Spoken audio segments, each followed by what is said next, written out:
Hello everyone and welcome to my presentation. I will be taking the next couple minutes to really talk about what I've been focusing on this semester, and that is nutrition education. Let's go over what the problem is. So as you all know, there are increased rates of childhood obesity and type 2 diabetes. This has become a really big issue over the last couple of years, and we've seen these rates continue to climb.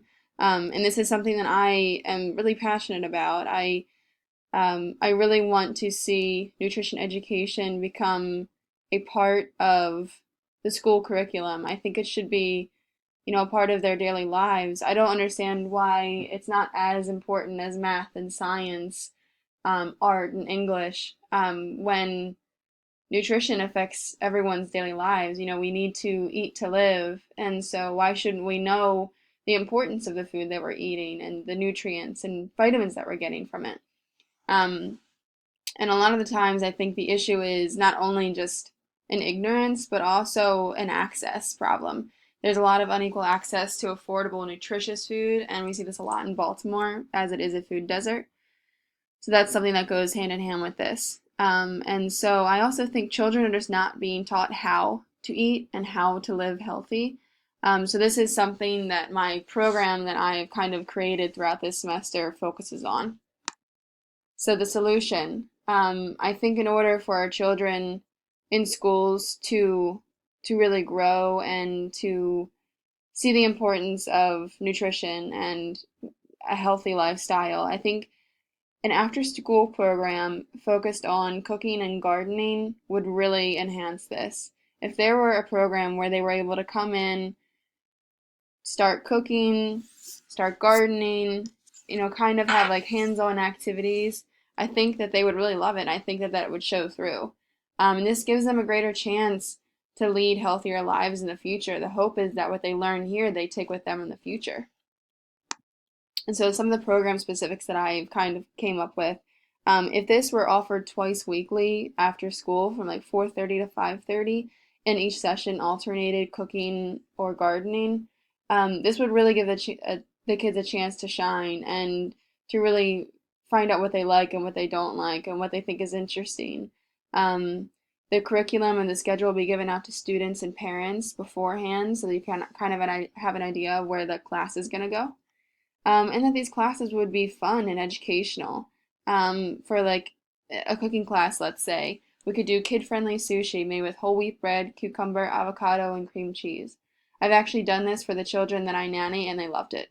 An example gardening class would be strawberry planting and why strawberries offer so many nutrients. Children love strawberries, so why not start with something that they know and they like? And then end each day with a journal. So some signs of success and failure. We did this in class, but I think it was a really important part, how you deem success and how you deem failure. So just briefly, success would stem from full engagement and interest from the students, an overall support system, and then participation rates if they stay consistent over time. And then failure would look like if the students were just uninterested, they didn't like what they were doing, they didn't want to come back, or if there was just a lack of support from the faculty and staff.